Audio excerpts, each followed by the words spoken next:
Tack number 1 looks pretty good.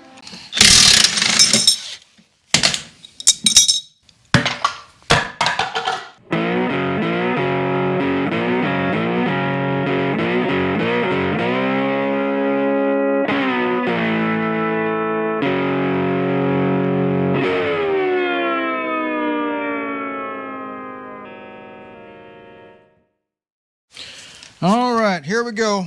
Let's take the subframe apart. I'm going to make an assumption that there's not really a graceful way to do this. So I've got 24 here. Well, we got 24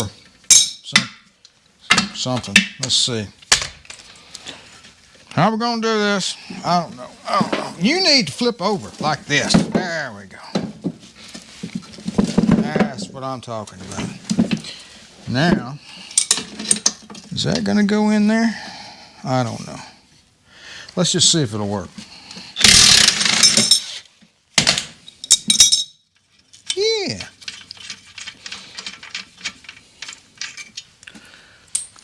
Yeah, all right. Might as well get the other inside one here. He doesn't know what he's doing. That could be true. Yep, wrench slipped off. I got a little brutally mutilated cheap Chinese wrench, 24-inch. And I'm going to, let's see. Maybe I ought to flip it upside down. And we'll do it that way. Yeah. That'll work. Well, the outside too ought to be easy.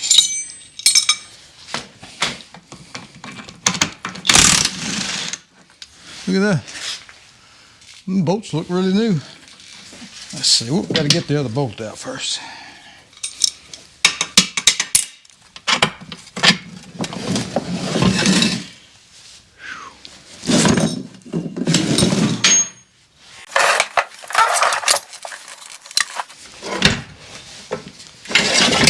There we go. Now we got to get that dumbass parking brake cable out of there. I'll have to figure that out later. Probably should have done that ahead of time. It'll be okay though. Let's get that last bolt out over there. I probably could have put 10 or 15 minutes worth of thought into doing this in a much more graceful way. And then I thought to myself, to hell with that. Let's just get it done.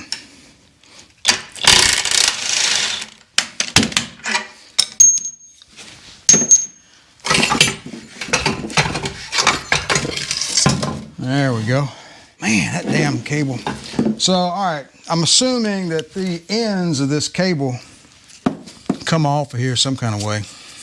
Yeah, there's a clip right there, which I didn't bother to look at. I didn't pay attention to this at all. I was just trying to get things apart. But that's all right. Sometimes brute force works too. There we go. There's your clip right there. Kind of looks like a brake line clip. And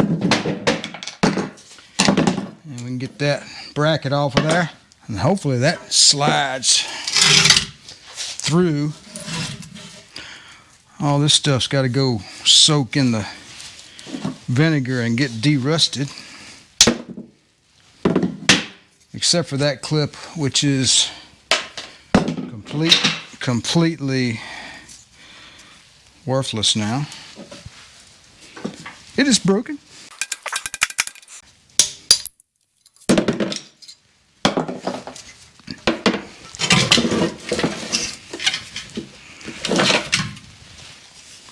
Let's try the brute force method one more time.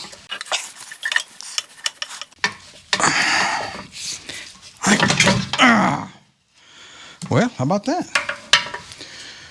Not such a wimp after all.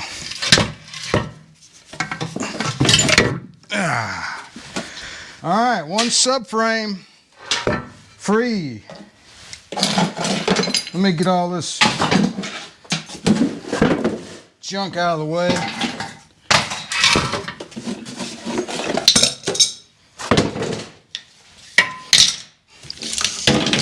It's such a, working on a Mercedes is a very refined state of affairs, really. Most people don't know that. I guess I could leave that in there, but I don't really want to. Nope. That comes out. All right, so that's the driver's side. All right, we got one rear trailing arm relinquished with some cracked Mercedes bushings from 1973. Got new ones on order. That'll be here early next week. Let me get this other cable out of here. And I'll be done with this. All right. One disassembled subframe. Almost. All right, the next thing I'm going to take off is the brake lines and the fuel lines. And you got one main brake line that goes front of the car to the rear. And surprisingly, where these rear brake lines connect up to the to this fitting here, came loose surprisingly well. Get your butt out of there. All of the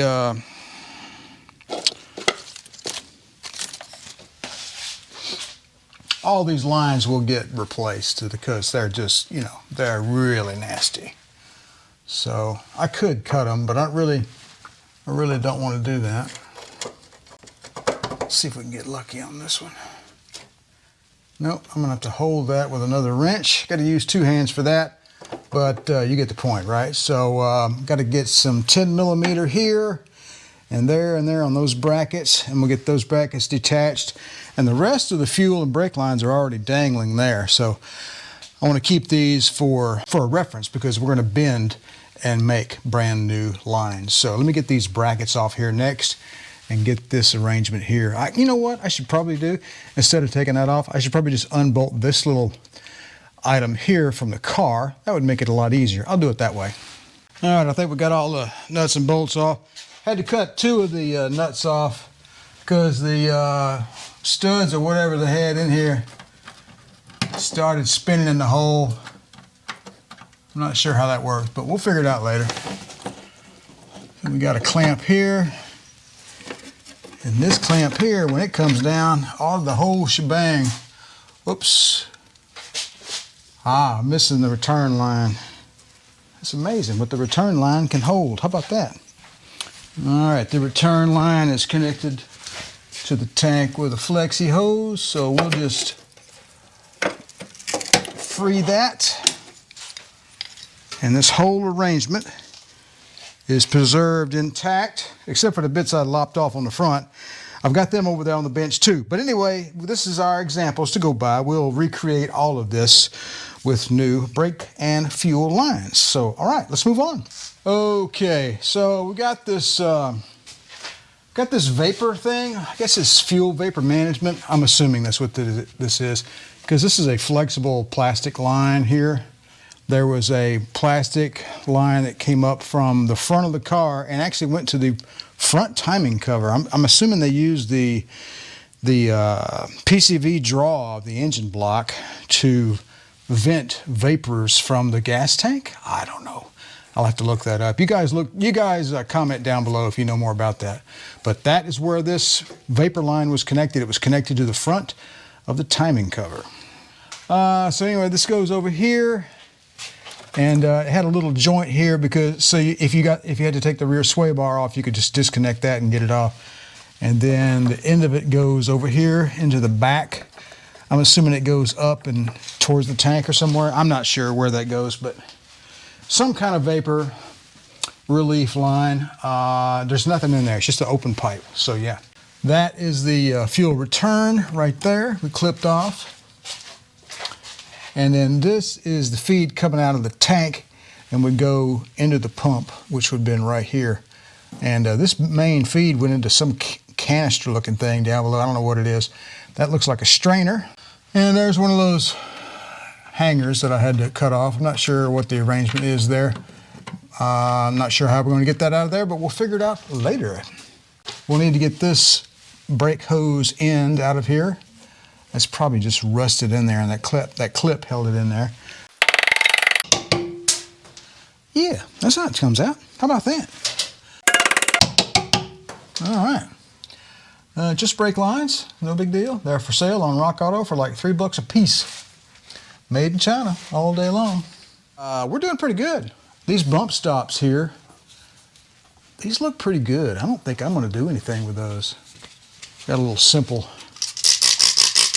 detergent here. Let's see what they look like. Shoot, yeah, I ain't touching that. I'm going to leave those rascals alone. All right, what's left to disassemble on the rear end here? This wiring harness is for the fuel pump. I don't see a need to mess with that. Might have to unclip that plastic retainer so we can get up in there and clean. This doohickey right here is welded to the rear floorboard. I'm sure whatever this is completely non-functional. Well, I can't say that. It might be functional. Hell, I don't know. But at any rate, it'll need to come off here. Take those two bolts off. Get that thing off. That bracket is all rusted up. It'll need to be cleaned up too. So, yeah. What are those? About an 8? Let's get that off of that. Let's get that off of there next. These little bolts are a pain in the butt. I don't know why they put such shallow-headed. You just go on down there. You put these rinky-dink, shallow-headed bolts on it. Those are annoying. Don't do that. I guarantee they're not going back on there. Okay, get that little vapor line out of our way. I just noticed that vapor line was had a big old hole in it, eaten by some rat, I think. So, let's see. Does that come out? Or does that stay in there? It looks like that stays in there. I have no idea how that works. Is there a piece in the car up there? All I can tell you is that rubber piece is coming with the new kit. Man, this workbench is just out of control. Where is my, here we go, subframe bag. Why didn't you use a bigger bag, Harris? Let's do that. Subframe bag needs to be bigger than that. Yes, I'm going to clean all this stuff up and arrange it better. I just got in a hurry and I wanted to get the rear of this car torn down.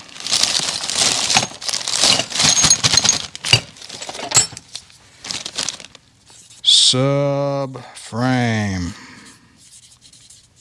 He's just a slob, that guy. What a hack. All right. Who said that?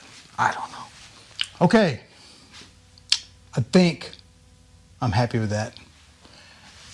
Got that one little piece of vapor line coming down from the trunk. I'm going to leave that there. I'm not going to worry with that right now. Got a little piece of line coming down from that side over there. That's the return. I'm not going to fiddle with that right now. I just wanted to get the major bits freed up, moved out of the way. And so, yeah, that is the lion's share of the teardown on our R107 Mercedes 450 SL. At this point, I think I'll take a break in that action and I will return to this action and take these bushings out of this subframe and get the bushings out of the control arms. And I'm debating on whether or not I want to take these downtown Birmingham to Birmingham Soda Blasting and give them the treatment like I did other parts that you've seen me restore on this insightful restoration channel. So, all right. I guess up next we'll go ahead and get those bushings out. Let's see how well we do. All right, a little update here. This is one of the control arms. Can't recall which. It must be, what is it? I don't know. It doesn't really matter. One thing I wanted to note here is that I can't say for the bottom side, but this top side here, I mean, look at this. That's the factory paint.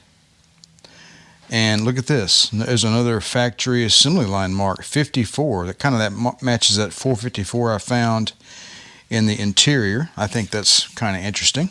So if we look at the underside here, we see some more of that black paint. For whatever reason, these control arms, there's a little rust down here in the spring perch, but that's not a huge deal. I think really, initially I was thinking, oh, I'm going to take them down and have them beat, soda blasted. I don't think I'm going to do any of that. I think what I'm going to do is take this thing outside and put some super clean on it and just wash it, and then put a little de-rusting stuff here on, where you got a little minor surface rust, and I might spritz it with a little flat black paint here and there.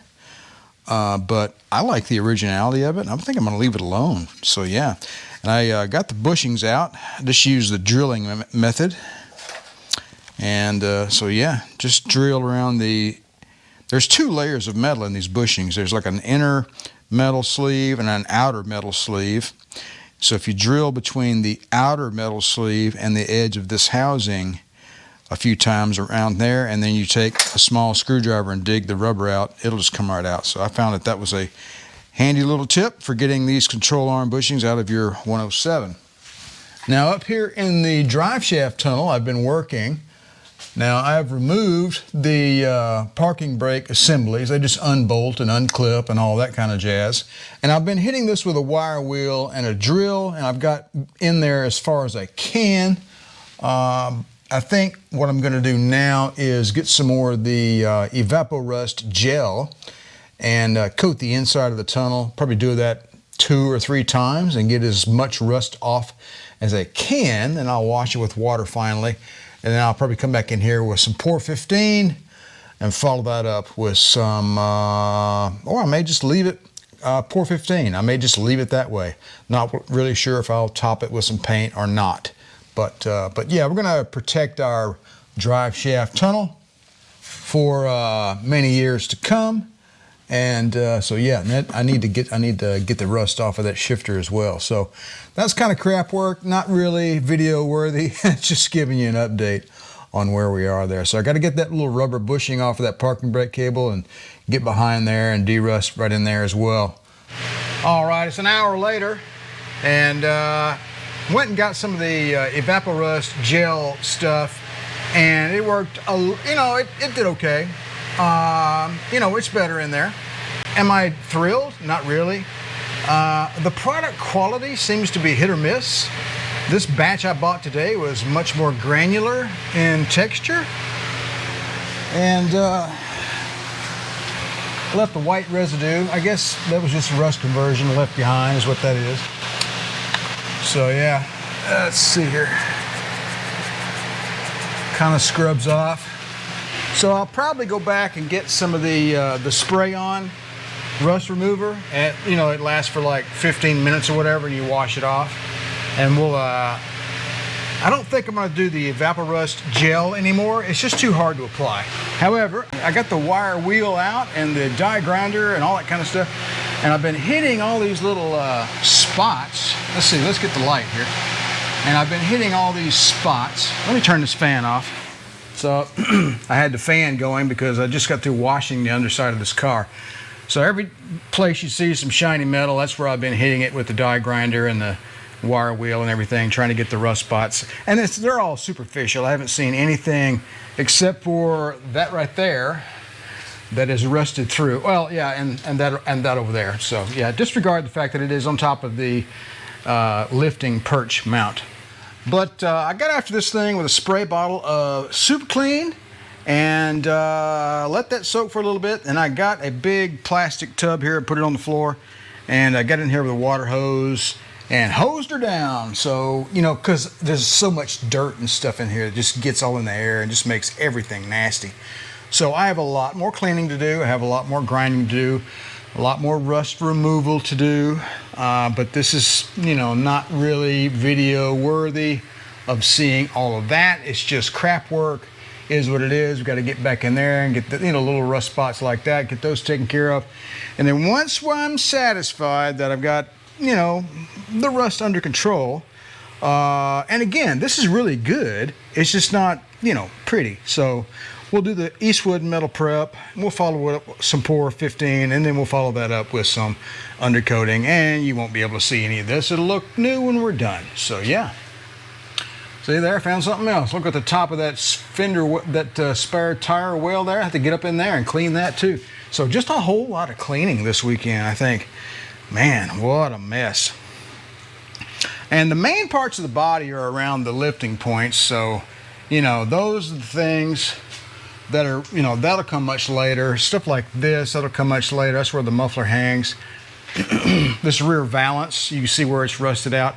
I actually have a new piece here. I got it on eBay. It's laying right there. It's in white, and it's pretty good. It's rust free and had a little dent in it, but I got that out with a hammer. So I got this piece.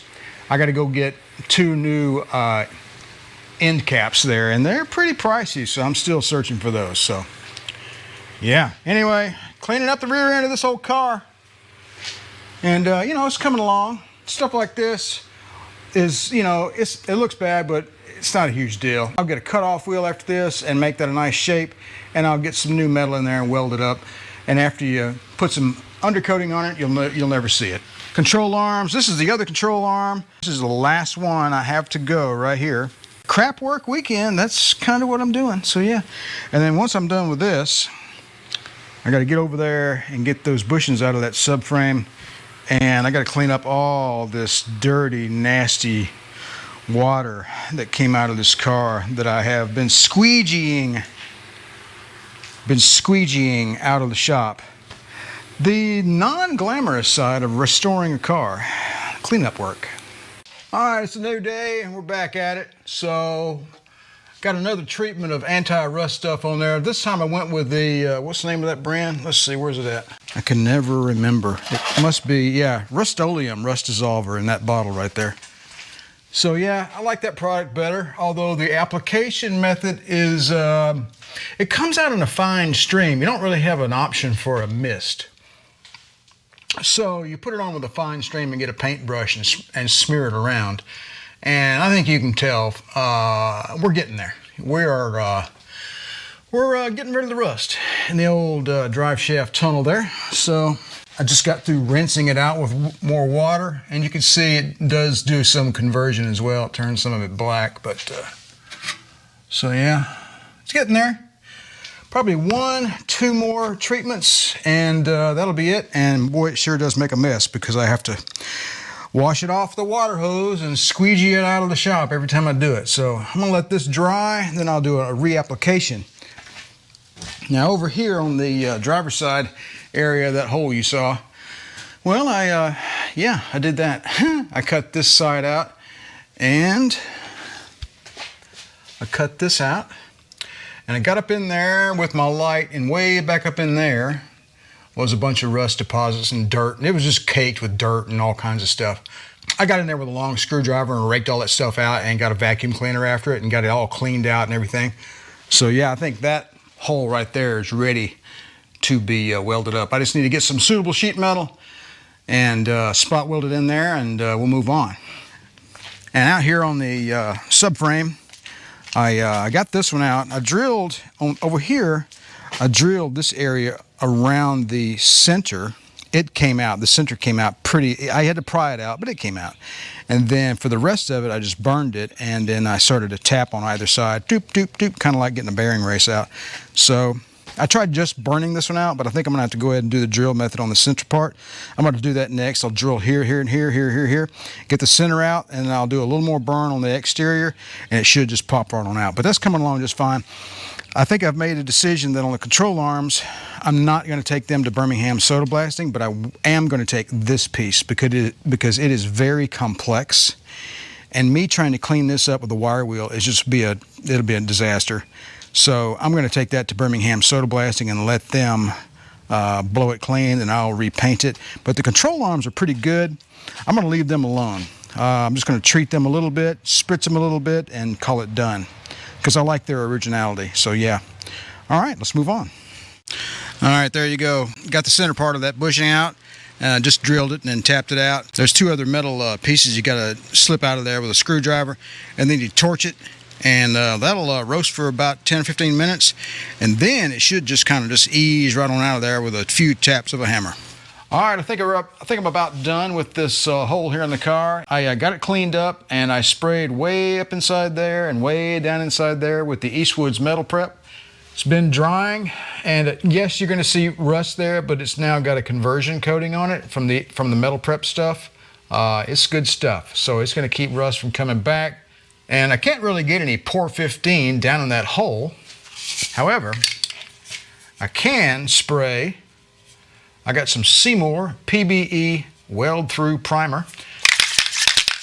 And that is what I'm going to do. I'm going to soak the inside of this frame rail with this stuff. Like that. I'm going to get it all down in there. We should be good to go after that. So I'll hose this thing down inside and out with Weld Through Primer. And I've been making some patches over there on the workbench. I don't know how far we can get down in that hole there. I mean, just really get after it, you know?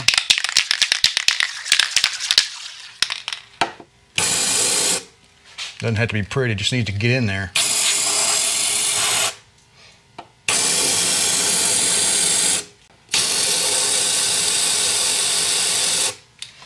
I got 2 cans of this stuff. I could really lay it to it.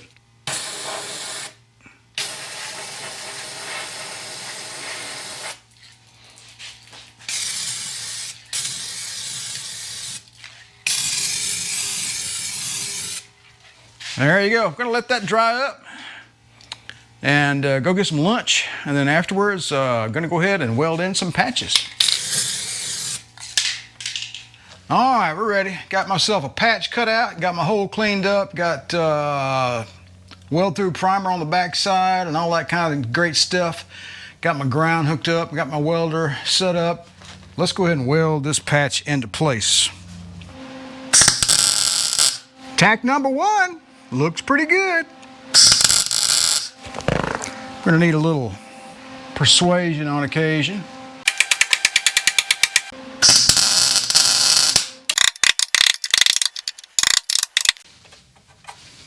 Okay, I had to screw that up a little bit and had to grind that one off and straighten it up and all that kind of stuff. We don't want it looking too idiotic, you know.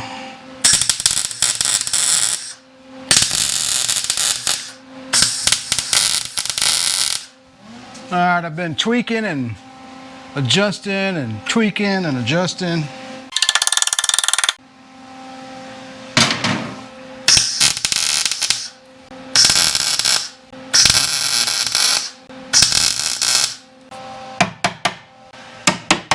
Got a pretty big gap there on the bottom. Heck, nobody's gonna care. It's gonna be covered up with all kinds of goop anyway. Let's just weld her in.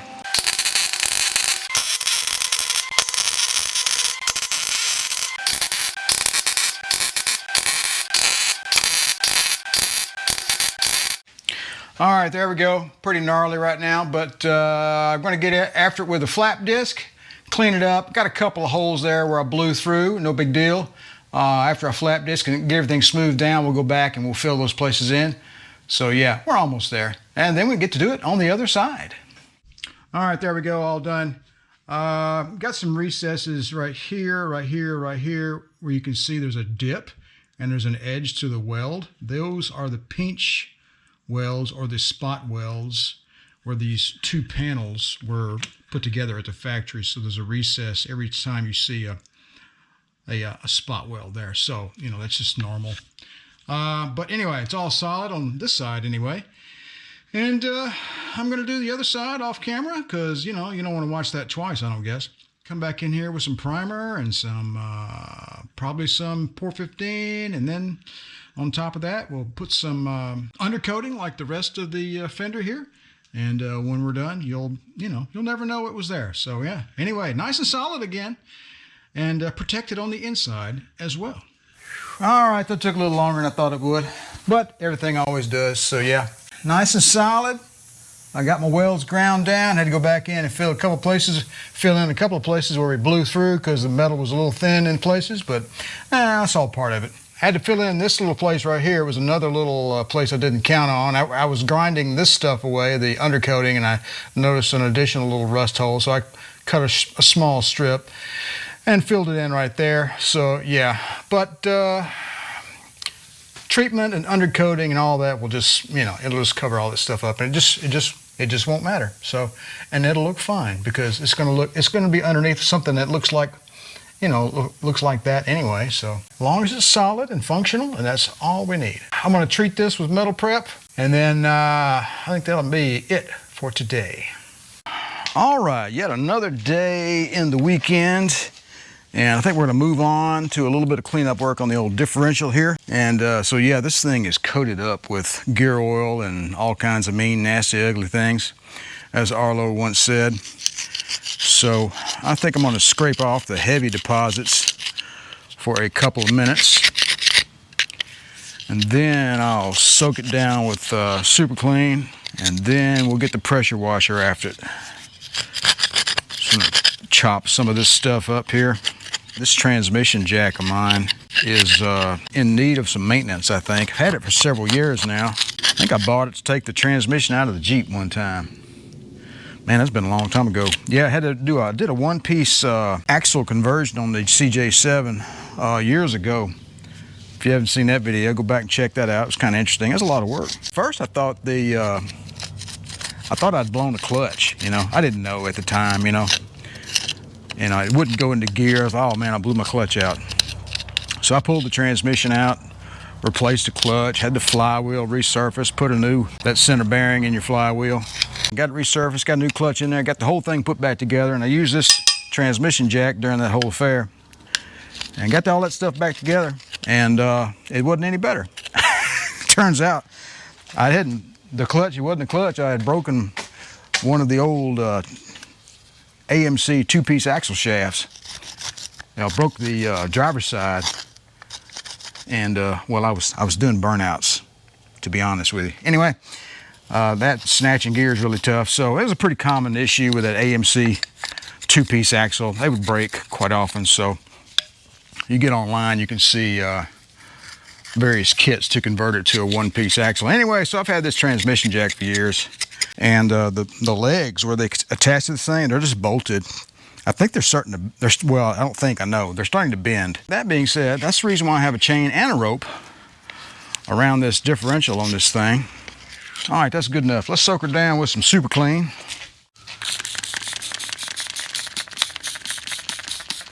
I just keep this stuff in one of these cheap spray bottles I get from Wally World and buy it by the gallon, you know. I haven't made my decision on what I'm going to do about the axles, whether or not I'm going to rebuild them myself or just send them off to, there's a place over in Georgia that does CV axles for these classic Mercedes and a bunch of other makes. I may just send it over there to them, the axles that is, and just, you know, let them have at it. I do not trust this transmission jack as far as I can throw it.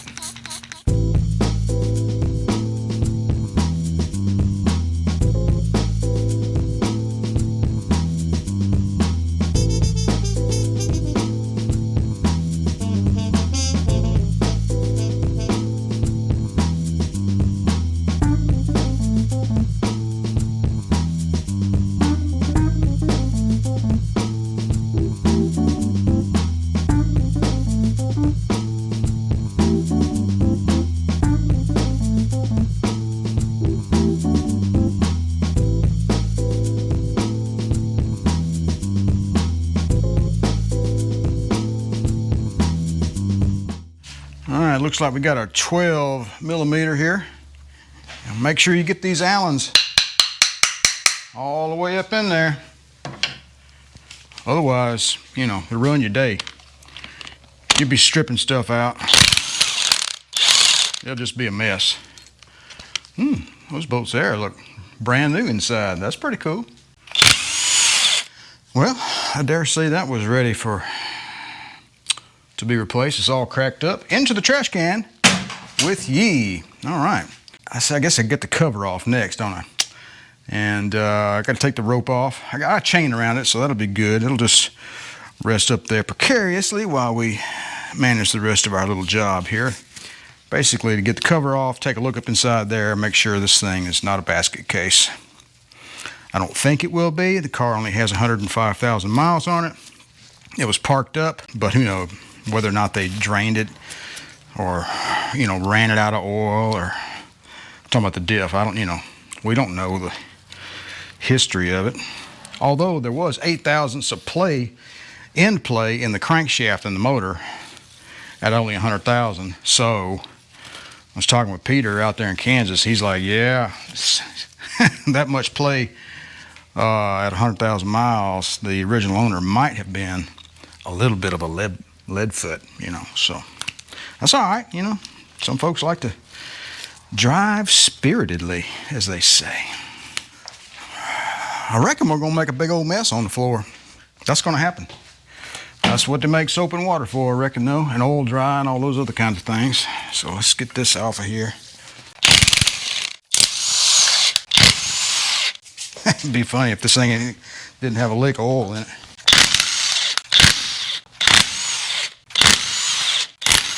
That kind of stinks up in there.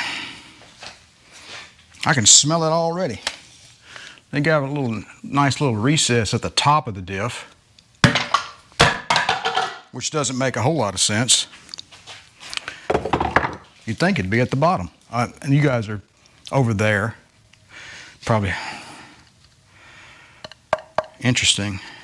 I've never taken the diff off of one of these before. Is that some plastic up in there?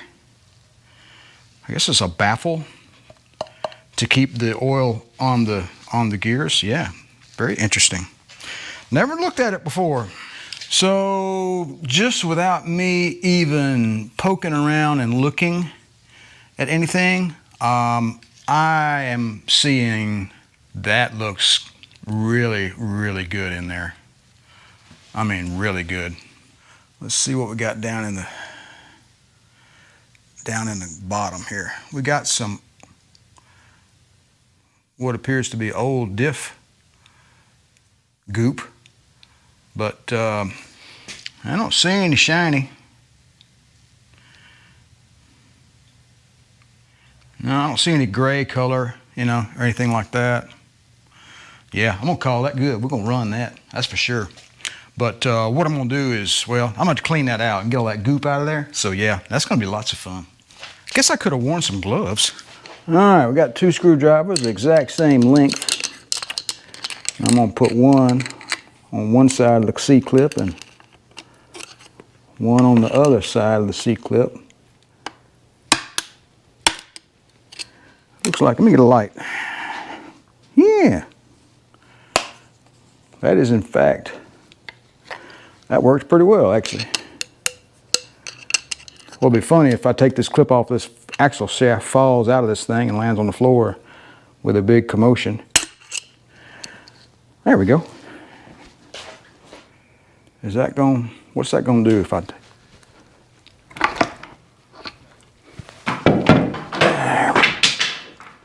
Boy, this guy here is a redneck and a half. Let's see. Are you going to fall off of there? All right, nearly avoided a disaster there. If you've never done this before, and I've only done it a handful of times, there's, you got a C-clip down in there. Fits around the end of the axle. And I would imagine there's a handy little tool that aids in the removal of that clip. But I don't have it.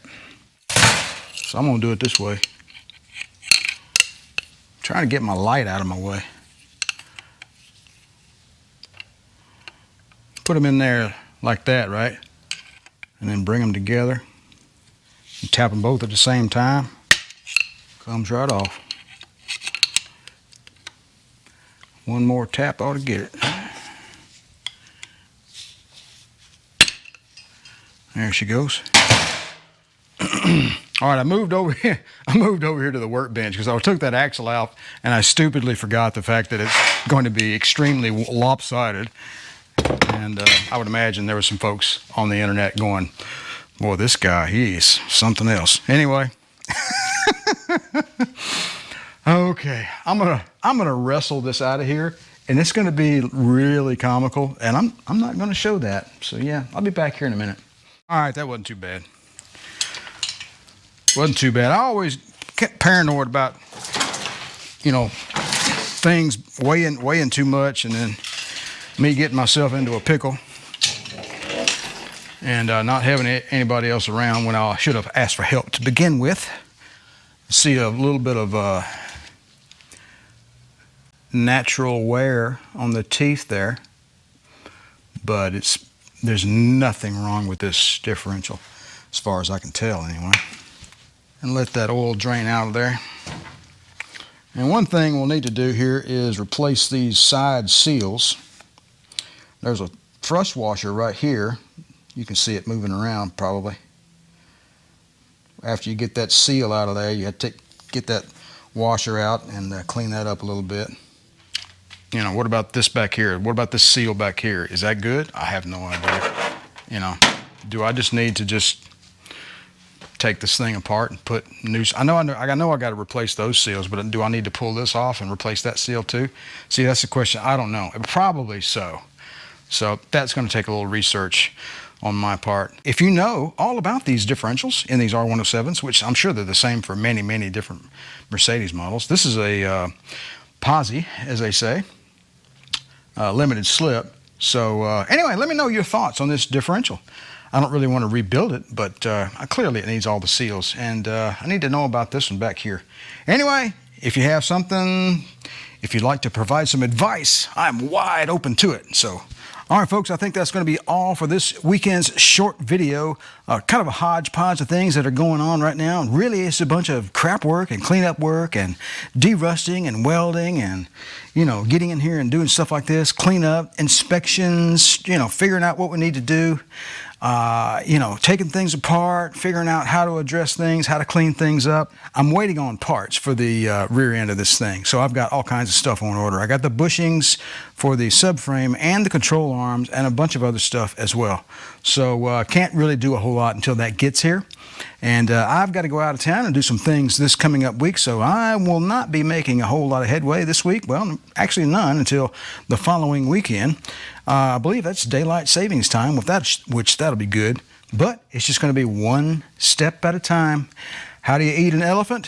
One bite at a time. One bite at a time.